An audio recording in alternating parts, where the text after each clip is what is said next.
Hey there, STEM Chemistry. This is Ms. Ruark. This is Vodcast 8.2, where we're going to talk about how intermolecular forces, or IMFs, influence properties of substances, most in particular liquids.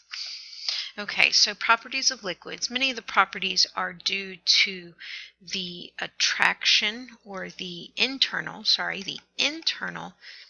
attraction of the atoms. So one of those would be viscosity, and viscosity is the resistance of a liquid to flow. Okay, so the greater the viscosity, the slower it's going to flow, which makes sense because if you increase the resistance to flow, it's going to flow slower, right? This can be measured as a rate of flow through a metal tube, or a rate at which an object falls through the liquid, and viscosity will increase with an increase of intermolecular forces. Okay, so think about it. The greater the attraction between those molecules, the greater they're going to hold together, and the less likely they're going to be to flow past each other, right? Right.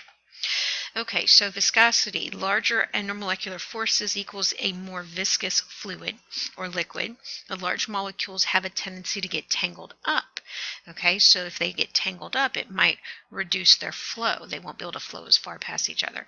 And cyclohexane is actually going to be something that has a lower viscosity than regular hexane because it's circular or more compact.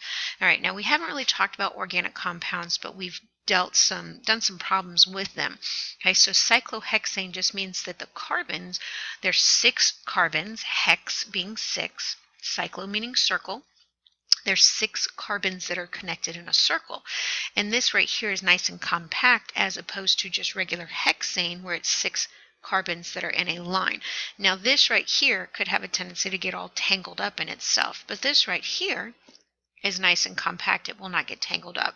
And so cyclohexane would have a lower viscosity than your regular hexane, meaning it'll flow easier than your regular hexane would.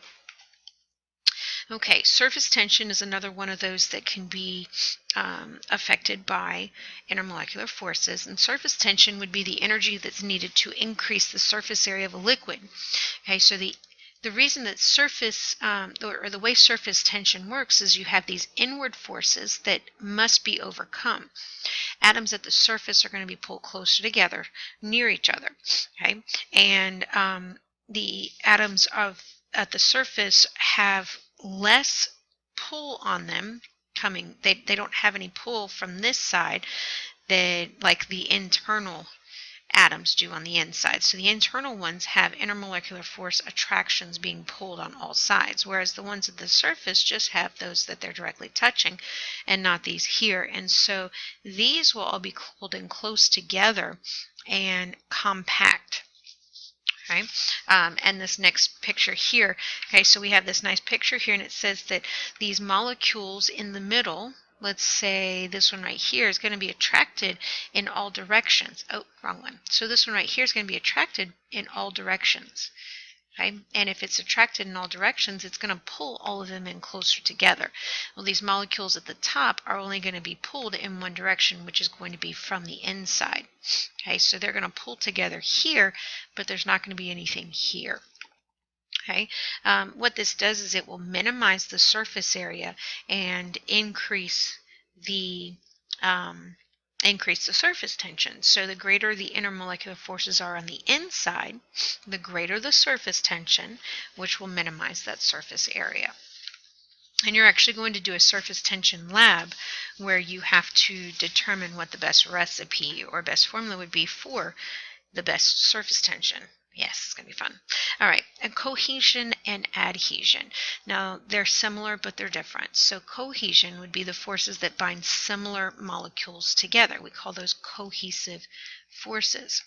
Okay, such as this picture down here. This is a drop of water. All of these water molecules are cohesively being pulled close together. It's a cohesive force because they're all the same thing. Okay, now forces that bind a substance to a surface are going to be called adhesive forces. Now you've heard of adhesive tape. Adhesive tape is just using to take something and apply it to another surface. Okay, so adhesion is taking that and putting it on a surface, whereas this water molecule is being slightly attracted to the surface. And cohesion is when they all come together. together as a big family of water molecules. All right, so here's an example. We have water in a glass, and water, when we put it in a glass, you notice how it kind of bubbles up on this or rolls up on the side, and it forms a meniscus. Okay, well, it's because there's an adhesive force of water to glass that is hard to overcome. There's a greater adhesive force than there are cohesive forces of water molecules. So the cohesion of the water molecules is not as strong as the adhesive attraction between the glass and the water. Okay, well, mercury, on the other hand, does a upside down meniscus, and that's because mercury has a greater cohesive force than it does adhesive force between the mercury and the glass. All right, capillary action kind of goes along with this, and capillary action is when liquids spontaneously rise up in a narrow tube, and it does this without us doing anything to help it. Okay, and this is how or this is the explanation of what happens with roots and root systems in plants and how they get their water. Okay, so capillary action occurs when a small tube is placed in water and the water rises up in the tube. So it's similar as if you were to put a straw in a glass of water and the water rises up through the straw. All right, well, the reason this happens is because glass is a polar substance. It's a silicate, right? It's a silicate, and it's a silicate, and since it's a silicate, it's going to attract. It's going to have that attractive force, and it attracts those water molecules. And when it attracts the water molecules pull up, such as it does in capillary action.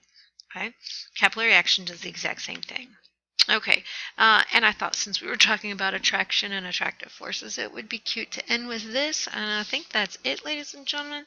Actually, there's one more thing on there. We talked about beating, and it says if polar substance is placed on a non-polar surface, the cohesive forces would be there, but there'd be no adhesive forces because there's no attraction, right? There has to be a slight attraction there, and that's why you could put something, let's see, if you had water molecules, and you notice how they put Rain-X on their windows.